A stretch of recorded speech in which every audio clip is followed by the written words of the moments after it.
Hello friends, ఈరోజు మనం ఉగ్గాని బజ్జీ చేసేద్దాం.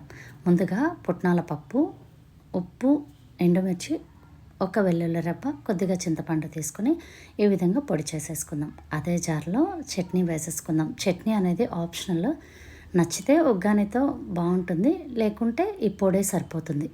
ఈ పొడి, చట్నీ, బజ్జీ, ఉగ్గాని డెడ్లీ కాంబినేషన్. రాయలసీమ వాళ్ళకైతే ఇంకా మంచి బ్రేక్ఫాస్ట్ అనమాట.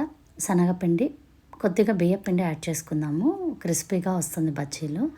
ఉప్పు, కొద్దిగా సోడా యాడ్ చేసుకొని వాముని నలిపి యాడ్ చేసుకుందాము.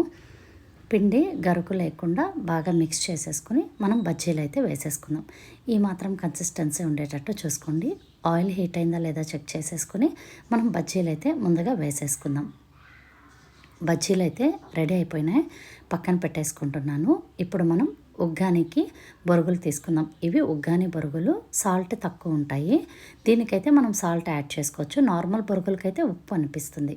ఆనియన్, టమాటో, పచ్చిమిర్చి, ఎండుమిర్చి, కొత్తిమీర, వెల్లుల్లి ఇవన్నీ రెడీ చేసేసుకుని నూనె, ఆవాలు, వేరుశనగ గింజలు, పోపు అంతా వేసేసుకుని మనం తరిగి పెట్టుకున్న ఆనియన్, ఎండుమిర్చి, పచ్చిమిర్చి అన్నీ కూడా వేసేసుకుందాం. కరివేపాకు, తర్వాత ఫైనల్గా టమాటో వేసి సాల్ట్, పసుపు యాడ్ చేసుకుని మగ్గనిద్దాం. ఇప్పుడు బొరుగుల్ని ఈ విధంగా నీళ్ళల్లోకి వేసుకొని వెంటనే తీసి మనము వేయించుకున్న పోపులోకి యాడ్ చేసేసుకోవాలి.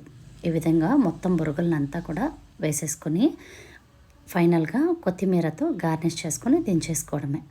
ఈ ఉగ్గాని వేసుకొని చట్నీ లేకుంటే పొడి వేసుకొని బజ్జీతో ట్రై చేయండి. Excellent combination. ఒక మంచి బ్రేక్ఫాస్ట్ తిన్న ఫీలింగ్ ఉంటుంది. మేమైతే ఈరోజు సండేకి ఇదే మా బ్రేక్ఫాస్ట్. మీ బ్రేక్ఫాస్ట్ ఏంటో కామెంట్ చేసేయండి. ఇంకొక మంచి వీడియోతో మళ్ళీ కలుద్దాం. Please to subscribe.